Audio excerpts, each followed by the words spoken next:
tanpa kata, mata kita yang bicara, selalu nyaman bersama, janji takkan kemana-mana, puja-puji tanpa kata. Halo guys, dengan saya Selfriens. Hari ini saya bersama dengan rekan-rekan saya. Ada Davin, ada Clement, dan juga ada Ulan. Halo teman-teman. Hari ini kami akan mereaction sebuah lagu yang sempat populer di dunia maya beberapa bulan yang lalu. Lagu ini berjudul Dunia Tipu-Tipu. Mungkin teman-teman udah gak asing lagi mendengarkan lagu Dunia Tipu-Tipu ini. Atau mungkin teman-teman udah berulang kali menonton video klip, bahkan mendengarkan lagu Dunia Tipu-Tipu ini. Nah, dalam video ini kami akan mencoba membreakdown lagu Dunia Tipu-Tipu ini dan mencoba melihat bagaimana sih lagu Dunia Tipu-Tipu ini dilihat dari sudut pandang kekristenan. Tapi sebelum itu, saya akan menjelaskan sedikit background dari lagu Dunia Tipu-Tipu ini. Nah, lagu Dunia Tipu-Tipu ini dirilis pada tanggal 27 Juli 2022. Setelah dirilis, lagu ini menjadi tren di YouTube dan ditonton sekitar 1,3 juta viewers, di mana lagu ini merupakan single pertama dari Yura Yunita dalam albumnya Tutur Batin yang dimiliki olehnya. Dalam video klip lagu ini, di mana Yura Yunita ini mengundang 7 pasangan non-aktor, di mana mereka saling berhadapan dan bertatap-tatapan selama 4 menit. Guys, dalam salah satu wawancara, Yura Yunita ini mengatakan bahwa selama proses pembuatan video klip lagu Dunia Tipu-Tipu ini menghabiskan waktu berjam-jam.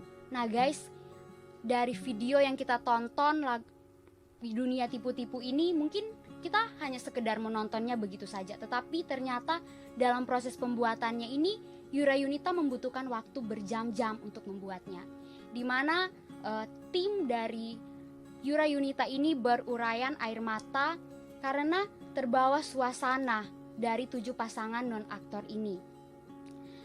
Ya, tanpa panjang lebar lagi guys, mari kita akan menyaksikan bersama-sama lagu Dunia Tipu-Tipu ini. Di dunia tipu-tipu, kamu tempat aku bertumpu.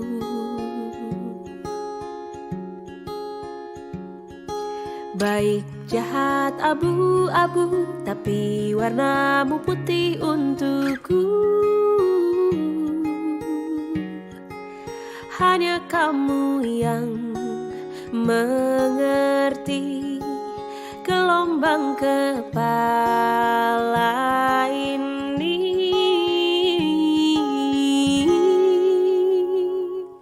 Nah, teman-teman, di bagian awal video ini ditampilkan sebuah tagline yang mengatakan mata gerbang menuju hati. Selalu ada, namun jarang untuk kita beri perhatian. Menarik juga ya dari sebuah tagline ini. Ketika sebuah tagline ini muncul, kami memahami bahwa Yura Yunita ini sedang ingin mengatakan bahwa ada sebuah kekuatan yang dihasilkan dari sebuah tatapan kita masing-masing, tatapan mata kita masing-masing yang langsung menghubungkan itu dengan batin kita. Namun sangat disayangkan ya teman-teman, seringkali kita itu mengabaikan sebuah tatapan mata. Mengapa demikian? Karena mungkin ada rasa takut, malu, atau rasa tidak nyaman lainnya yang kita rasakan, sehingga kita susah untuk menatap mata orang ketika berbicara.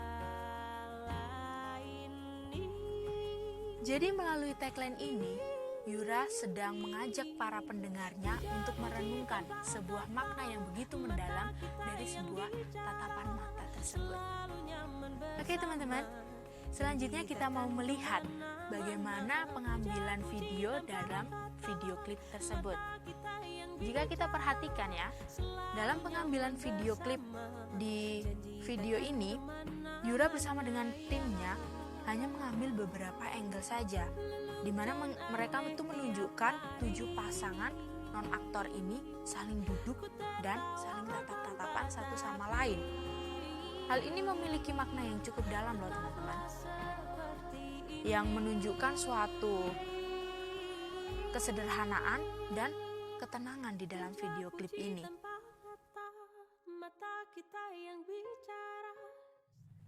Nah, teman-teman, jika kita perhatikan intro dari lagu ini, isinya sangat sederhana, di mana intro ini memiliki irama dan aransemen yang simpel, tapi mudah untuk diingat oleh para pendengarnya, serta dapat membawa kita kepada perasaan yang menenangkan. Jika kita melihat bagian awal dari lagu ini, liriknya mengatakan, di dunia tipu-tipu. Lirik ini seolah-olah ingin memberitahukan kepada kita bahwa dunia saat ini itu penuh dengan kepalsuan, di mana relasi dan kehidupan sosial itu penuh dengan tipuan. Dan di tengah dunia yang seperti ini, hanya ada satu orang yang dapat menjadi tempat untuk kita bertumpu. Di sini Yura mengatakan, hanya kamu tempat aku bertumpu. Yang dapat kami pahami dari kata yang Yura sampaikan ini adalah sebuah relasi antara sahabat dengan sahabat, suami dan istri, ataupun orang tua dan anak. Di lirik selanjutnya mengatakan, baik jahat abu-abu, tapi warnamu putih untukku. Menurut pandangan kami, Yura ini sedang ingin menyampaikan kepada para pendengarnya bahwa dunia ini tuh tidak hanya berbicara masalah hitam dan putih saja. Namun terkadang kita harus berada di titik dunia yang terlihatnya abu-abu, tidak jelas, sehingga kita bingung mana yang baik dan mana yang jahat, apalagi di tengah arus dunia yang post-truth ini. Namun, di tengah ketidakjelasan dunia ini masih ada satu orang yang hadir dan warnanya selalu terlihat putih, yang membuat kita merasa nyaman dan aman. Dan orang tersebut adalah seseorang yang mengerti apa yang kita rasakan dan kita pikirkan di tengah hiruk pikuk dunia yang penuh dengan kepalsuan. Nah teman-teman, di dalam verse pertama ini kita bisa melihat ya, kata demi kata di dalam diri ini begitu dalam maknanya. Karena kita ini sedang hidup di dalam dunia yang penuh dengan tipu daya, bukan? Apalagi di zaman ini ya, kita susah banget loh mau cari teman yang bisa kita percaya sepenuhnya, juga bisa menjadi tempat tumpuan kita. Karena di tengah zaman ini orang-orang begitu hidup individualis, mereka begitu egois dan mementingkan diri sendiri. Bahkan tidak jarang kita mendengar di luar sana bahwa ada begitu banyak orang yang dikhianati oleh teman dekatnya, sahabatnya, bahkan pasangannya. Lantas kepada siapa lagi kita mau percaya? Mungkin sebagian orang berkata, ya kita bisa percaya kepada keluarga kita, menjadi keluarga kita adalah orang yang terdekat di dalam hidup kita. Tetapi sayangnya, tidak semua orang memiliki keluarga dekat. Tetapi sayangnya, tidak semua orang mempunyai keluarga seperti impian orang-orang di luar sana. Kita tahu bahwa begitu banyak orang di luar sana yang hidup sendirian, berjuang di tengah dunia yang penuh dengan tipu daya ini. Lantas, pertanyaannya kembali. Lantas kembali kepada pertanyaannya. Kepada siapa kita mau percaya? Kita sungguh patut bersyukur kepada Tuhan. Sebab firman Tuhan mengatakan bahwa ada satu pribadi yang dapat kita percaya sepenuhnya. Pribadi tersebut adalah pribadi yang menjadi tumpuan kita. Siapa pribadi tersebut? Ia adalah Kristus. Ia selalu berada di sisi kita, yang selalu siap menjadi tempat tumpuan kita, tempat kita bersandar ketika kita lelah, ketika kita merasa sendiri, dan ketika kita dikecewakan oleh orang-orang dekat dengan kita. Matius 11 ayat 28-30 berkata demikian. Marilah kepadaku semua yang letih lesu dan berbeban berat, aku akan memberikan kelegaan kepadamu. Pikul aku yang kupasang, dan belajarlah kepadaku, karena aku lemah lembut dan rendah hati, dan jiwamu akan mendapatkan ketenangan. Sebabku yang kupasang itu enak dan bebanku pun ringan. Teman-teman, sungguh kita tidak perlu merasa sendirian, sebab ada Tuhan yang selalu berada di samping kita, Ia adalah sahabat kita yang sejati, dan bahkan ia berjanji kepada kita akan memberikan kelegaan, akan memberikan ketenangan kepada siapapun yang mau bersandar dan percaya kepadanya. Nah, teman-teman, di bagian ref lagu ini di situ mengatakan bahwa puja-puji tanpa kata, mata kita yang bicara, selalu nyaman bersama, janji takkan kemana-mana. Nah, pada bagian ref lagu ini di mana terdapat makna yang cukup dalam, bahwa ketika kita menemukan seseorang yang tepat, yang dapat kita percaya dan sebagai tempat kita bertumpu, itu akan membuat kita merasa nyaman dan tidak mau berpisah dengan orang tersebut. Kita akan timbul rasa sayang yang besar dalam diri kita terhadap seseorang tersebut.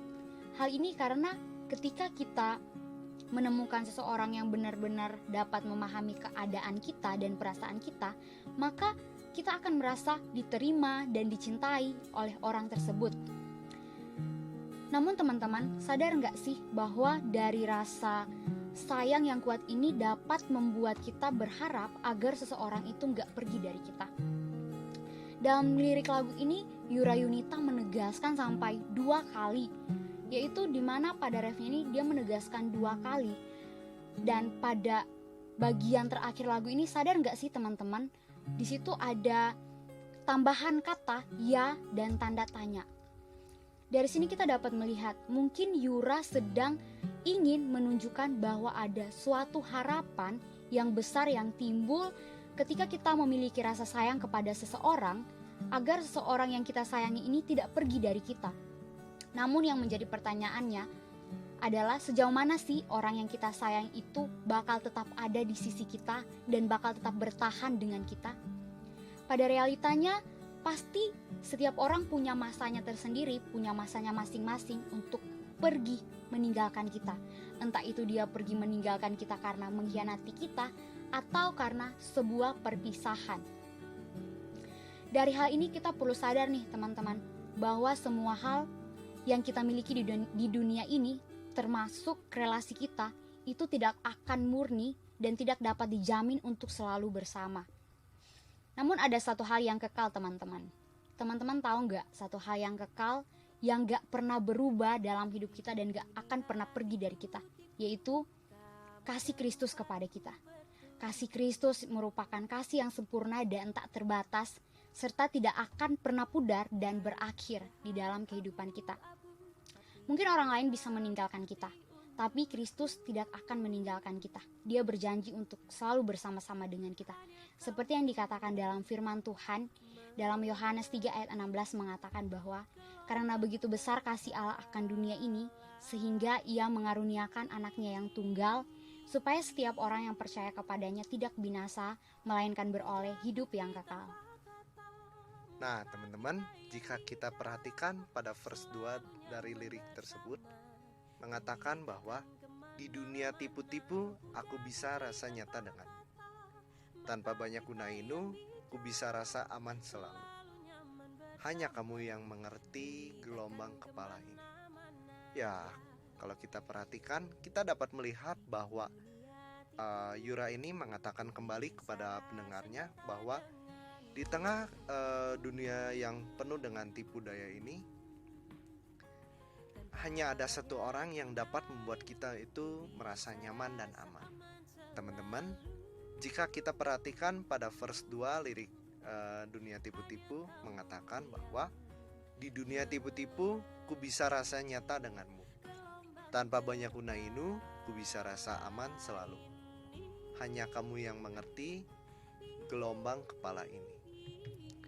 Kita dapat melihat bersama bahwa Yura ini mengatakan kembali kepada kita kalau di tengah dunia yang penuh tipu daya ini, hanya ada satu orang yang dapat membuat kita merasa nyaman dan aman. Dan pastinya orang tersebut adalah orang yang kita kasih. Nah, pasti dong dalam suatu hubungan dengan teman kita ini pasti ingin menunjukkan sisi yang terbaik dalam diri kita dan menyembunyikan sisi buruk kita atau sisi yang membuat kita itu malu. Namun jika kita bertemu dengan seseorang yang kita kasihi, kita akan merasa bebas untuk mengekspresikan perasaan kita. Kita dapat menyampaikan apa adanya dengan seseorang yang kita kasihi tersebut. Nah, jika kita di tengah dunia yang kompetitif ini, pastinya kita dituntut untuk selalu melakukan yang terbaik, ataupun jika kita gagal, kita pasti merasa sangat kecewa banget karena kita telah gagal dari kompetitif tersebut. Namun dalam situasi seperti itu, kita perlu ingat bahwa ada kehadiran seseorang yang kita kasihi, yang selalu memberi rasa aman dan selalu memberi dukungan untuk mengatasi rasa yang tidak aman dan kecemasan kita. Karena itu, kita perlu bersyukur kepada Tuhan yang telah mengirimkan orang-orang yang kita kasihi. Tuhan tahu bahwa kita ini adalah makhluk yang sosial, yang tentunya tidak bisa melakukan segala sesuatunya itu sendiri. Karena itu, Ia mengirimkan entah itu keluarga kita, sahabat kita, ataupun pasangan kita, ataupun pembina kita yang menjadi tempat untuk kita dapat menceritakan segala sesuatunya tanpa merasa takut dan khawatir. Nah, teman-teman, Tuhan itu sangat luar biasa loh dalam kehidupan kita.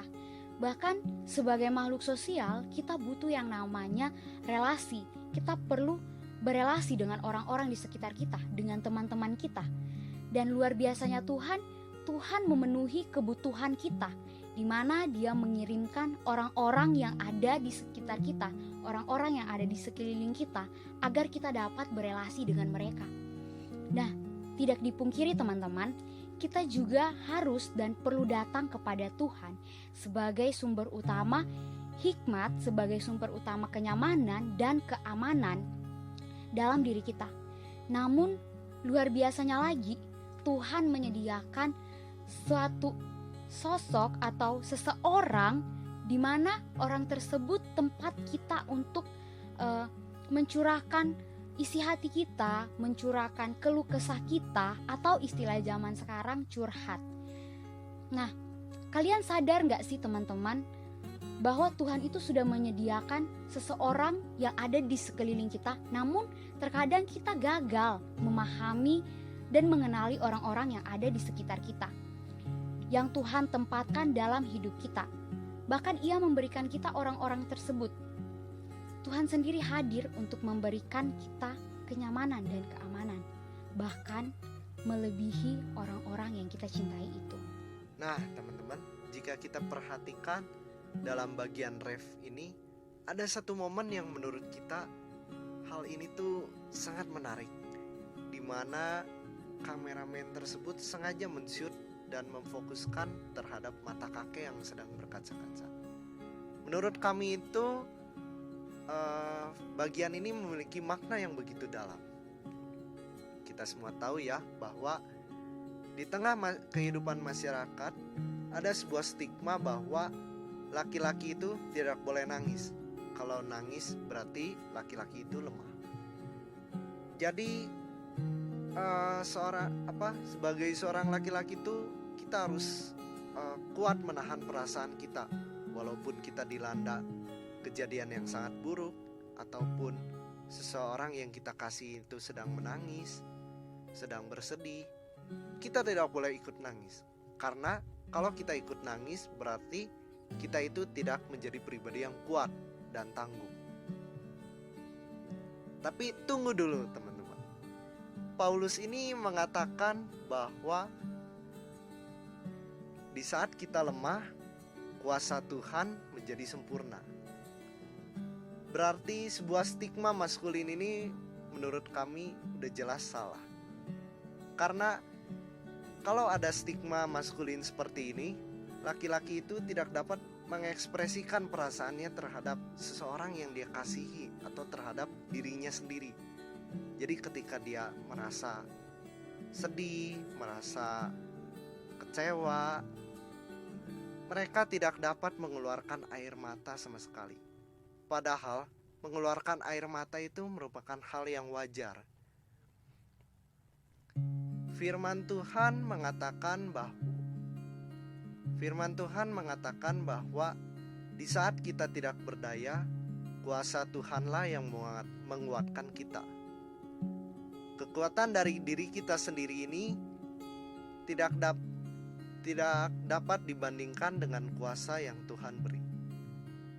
Mazmur 46 ayat 2-3 mengatakan bahwa Allah adalah tempat perlindungan kita dan kekuatan kita, sebagai penolong dalam kesesakan yang amat besar.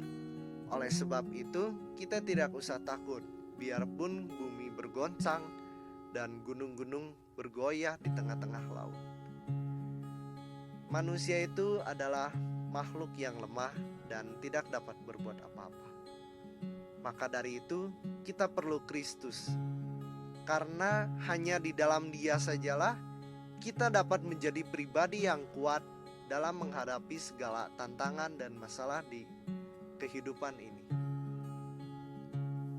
Teman-teman, kalian perhatiin gak sih alunan dari musik ini?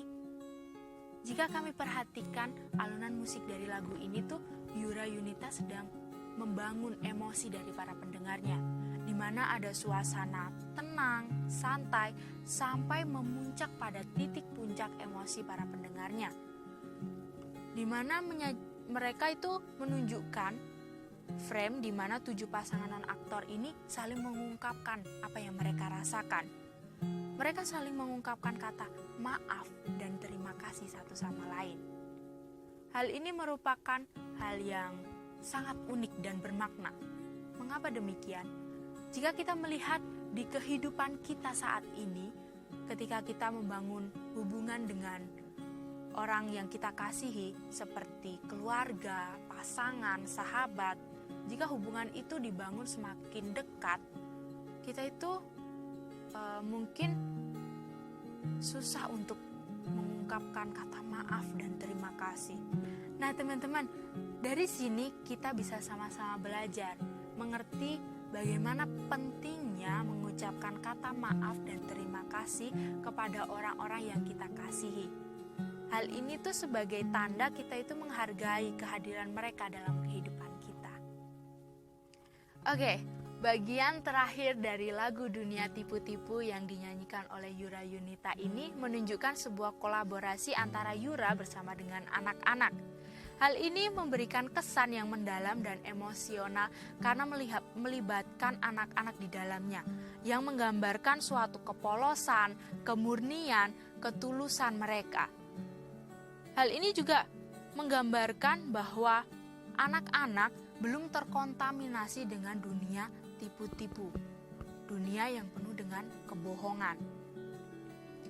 Lagu ini mengajak kita para pendengar itu mengetahui bahwa keadaan dunia ini sedang dipenuhi dengan tipuan, dengan kebohongan. Tetapi sadar tidak sih teman-teman bahwa lagu ini mengajak kita para pendengarnya untuk tidak terjebak dalam dunia yang penuh dengan tipuan, dunia yang dipenuhi dengan kebohongan. Dan lagu ini tuh mengajak kita untuk tetap menunjukkan keaslian kita kepada orang yang kita sayangi. Jika kita melihat dari perspektif kekristenan, pesan ini juga dapat dihubungkan dengan kebutuhan manusia untuk memiliki hubungan yang lebih mendalam, lebih dekat dengan Tuhan, dengan menunjukkan keaslian kita tanpa tipuan dari diri kita kepada Tuhan, dan mempertahankan nilai-nilai moral yang baik dalam hidup kita. Jadi meskipun dunia ini dipenuhi dengan tipuan, dipenuhi dengan kebohongan, kita harus terus mempertahankan nilai-nilai moral yang baik di dalam kehidupan kita. Oke teman-teman, semua hal yang kita bicarakan tadi merupakan pandangan atau tanggapan dari kami secara pribadi. Tapi dari sini kami berempat sama-sama belajar dan berpikir, bagaimana ya kalau kita nonton video klip Dunia Tipu-Tipu ini bersama dengan anak remaja pemuda di gereja atau di sekolah. Kayak gini loh, kita itu kayak ngajak, apa yang kamu dapat dari video klip tersebut? Terus apa yang kamu dapat dari video klip tersebut? Tentunya hal ini akan memperkuat pandangan dan pengetahuan kita akan kehidupan dan kekristenan itu. Menarik juga ya. Teman-teman, memang Yura Yunita ini menciptakan lagu ini bukan dari perspektif kekristenan. Tapi dalam konteks lagu dunia tipu-tipu ini yang dibawakan oleh Yura Yunita, kita dapat belajar bahwa dalam kehidupan ini banyak hal yang dapat menipu dan membuat kita itu salah mengambil langkah. Kita terjebak dalam tipuan dan kebohongan. Namun, di dalam kehidupan ini yang penuh dengan tipuan dan kebohongan, kita itu perlu tahu dan kita perlu ingat selalu bahwa ada seseorang, ada pribadi yang nyata yang selalu menyertai kita dan dapat memberikan kebenaran dan keaslian dalam hidup kita, yaitu Tuhan sendiri.